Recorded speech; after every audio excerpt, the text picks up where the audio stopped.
ሰላም ሰላም ውድና የተከበራችሁ የቲጂ ዩቲዩብ ቻናል ተከታዮች እንዴት ናችሁልኝ?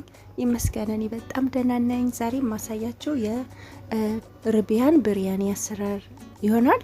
እሱም የህንዶች በጣም ተወዳጅ የሆነ የርቢያን ብሪያኒ አሰራር ነው ማሳያችሁ። በመጨረሻ ላይ ደግሞ ዋናው ደግሞ የብሪያኒ ሶሱን በጣም ቆንጆ ጣፋጭ የሆነ ይሄንን ሶስ እንዴት እንደሚሰራ ደግሞ መጨረሻ ላይ እሱን ማሳያችሁ ይሆናል። ማንኛውንም ሩዝ ስታዘጋጁ መመገብ ትችላላችሁ፣ እሱን ከጎን ማለት ነው። በጣም ነው የሚጣፍጠው ከሩዝ ጋራ፣ በተለይ ከብሪያኒ ጋር ደግሞ በተለምዶ ከእንደዚህ ብሪያኒ ጋር ተሰሩ ከጎን እንደዚህ አድርጋችሁ አብራችሁ ስትበሉ በጣም ለየት ያለ ቴስት አለው። በጣም ቆንጆ እና ጣፋጭ የሆነ ነው። እሺ ጓደኞቼ ወደ ቪዲዮ ከመሄዴ ቻናሌ አዲስ የሆናችሁ ላይክ፣ ሼር፣ ሰብስክራይብ ማድረግ አትርሱ። እንዲሁም ሀሳብ አስተያየት ካላችሁ እንድሰራላችሁ የምትፈልጉት ነገር ካለ በኮሜንት ሴክሽን ላይ ጻፉልኝ። እንግዲህ እስከ መጨረሻው ተከታተሉኝ። ወደ አዘገጃጀት እንሂድ።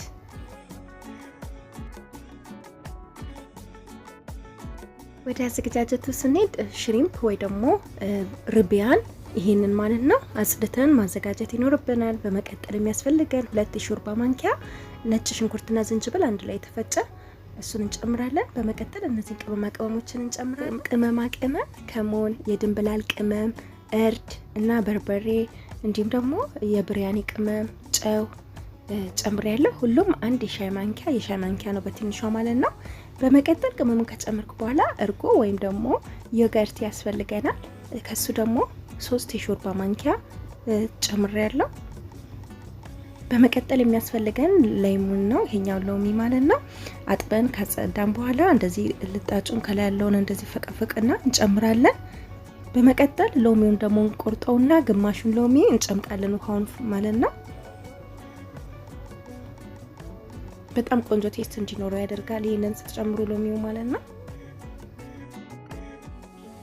እዚህ ጋር እንደምታዩት አሁን የፈቀፈኩትን ሎሚ ልጣጩን እሱ ማለት ነው ግማሽን ቆርጬ ጨምሬያለሁ። እንደዚህ ጨምቀን ውሃውን እንጨምራለን፣ ግማሽ ሎሚ። በመቀጠል የድንብላል ቅጠል እሱን አድቅቀን ከትፈን እንጨምራለን። በመቀጠል ደግሞ የሚያስፈልገን የተጠበሰ ሽንኩርት ነው። እዚህ ጋር እንደምታዩት እሱን 1 ኩብ የሚሆን ጨምሬያለሁ። ከዛ በደንብ አድርጌ አንድ ላይ አዋህደዋለሁ ማለት ነው። እዚህ ጋር በደንብ ማዋሃድ ይኖርባችኋል። በደንብ አዋህዳችሁ ካላችሁ በኋላ ለ2 ሰዓት ታስቀምጣላችሁ ሸፍናችሁ በላስቲክ ማለት ነው። ቅመሙና ርቢያኑ ወይም ሽሪምፑ አንድ ላይ ቆንጆ በደንብ ከቅመሙ ጋር እንዲብላላ ማለት ነው። ቆንጆ ቴስት እንዲሰጠን ያደርገዋል። ከ2 ሰዓት በኋላ እዚህ ጋር ድስታችን እሳታችን ላይ ከጣድን በኋላ የድንብላል ቅመም ፍሬው ማለት ነው እና ከሞን 1 ሾርባ ማንኪያ ነው የተጠቀምኩት። ሁለቱን አንድ ላይ ለ1 ደቂቃ ያህል እንጠብሰዋለን። በመቀጠል ያዘጋጀነውን ርቢያን ከቅመሙ ጋር አንድ ላይ አዘጋጅተን ከ2 ሰዓት በፊት ያዘጋጀነው ማለት ነው እሱን እንጨምርና አንድ ላይ ለስለስ ባለ እሳት ለ45 ደቂቃ ያህል በደንብ እንጠብሰዋለን ወይም እናበስለዋለን።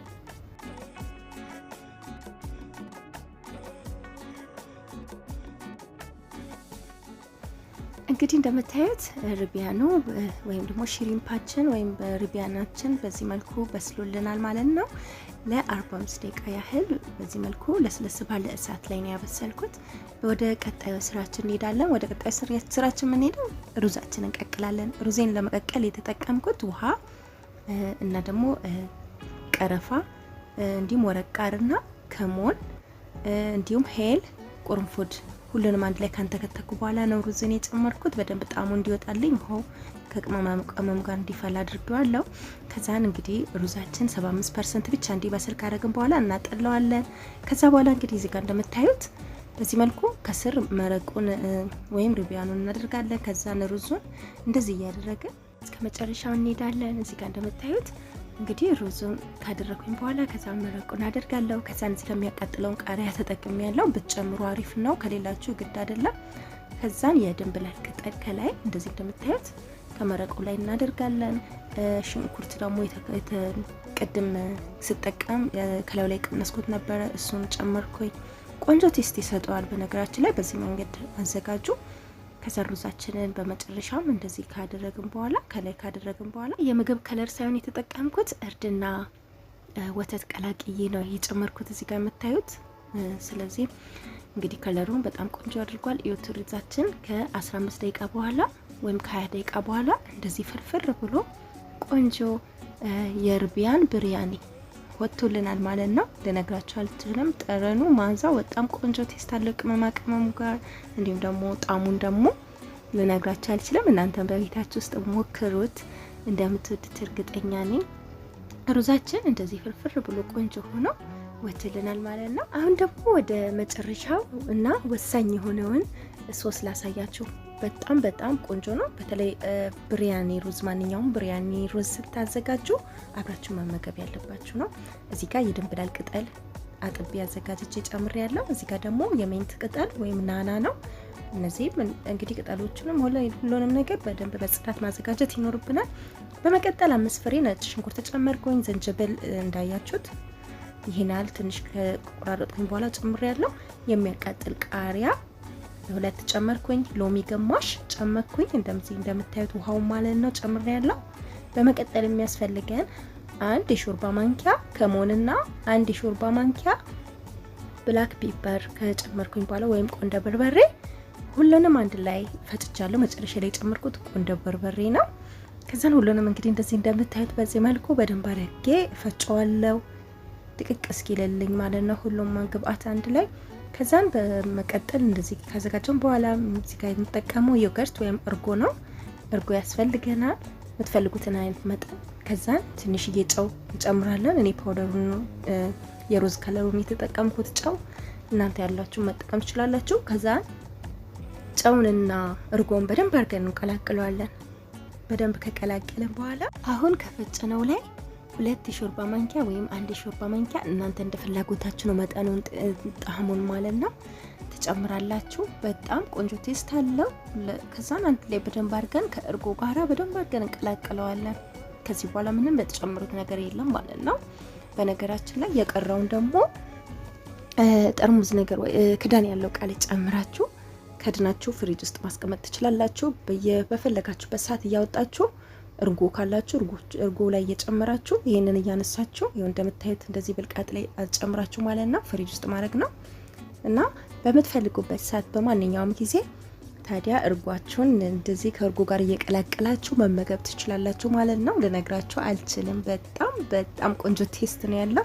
እኔ ከዚህ በፊት አልተጠቀምኩትም። ይሄን ነገር ብዙ ጊዜ ሬስቶራንት ላይ ምናምን ነገር ይመጣል፣ ግን ጣሙ ምንም አልወደድኩትም። የሆነ ሰዓት ላይ ቀምሹ ማለት ነው። እኔ ግን አየሁትና ሰራሁት። በጣም ቆንጆ ቴስት ነው ያለው። እናንተ በቤታችሁ አዘጋጁ ይሄንን ማለት ነው። ይሄው እንደምታዩት ከሩዛችን ጎን ላይ እንደዚህ ፈሰስ እያደረግን የምንመገብ ይሆናል።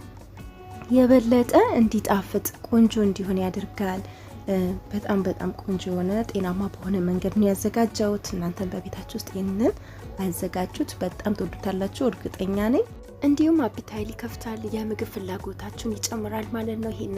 ይሄን ሶስ ማለት ነው ስትበሉት የምግብ ፍላጎታችሁን ነው የሚጨምረው። ልነግራችሁ አልችልም። በቃ በተለይ ምግብ መመገብ የሚያስጠላችሁ የሚዘጋችሁ ሰዎች ካላችሁ የምግብ ፍላጎት እንዲኖራችሁ የምትፈልጉ ከሆነ ይሄንን ሶስ በቤታችሁ ውስጥ አዘጋጅታችሁ ሩዛችሁን ስትመገቡ ከዚህ ጋር መመገብ ትችላላችሁ ማለት ነው። በጣም ቆንጆ ቴስት ነው ያለው። እኔ ለመጀመሪያ ጊዜ ነው የሰራሁት። ታዲያ ቀምሼው አይቼው በጣም ነው የወደድኩት። ልነግራችሁ አልችልም። እናንተም እንደምትወዱት እርግጠኛ ነኝ። በቤታችሁ ውስጥ አዘጋጅታችሁ ሞክሩት። አንዴ ትወዱታላችሁ። እሺ ጓደኞቼ፣ የዛሬ የርቢያን ብሪያኒ አሰራር ይሄን ይመስል ነበር። እስከ መጨረሻ ስለተከታተላችሁ አመሰግናለሁ። በቀጣይ በሌላ ቪዲዮ እስክንገናኝ ሰላም ሆኑልኝ። ባይ ባይ።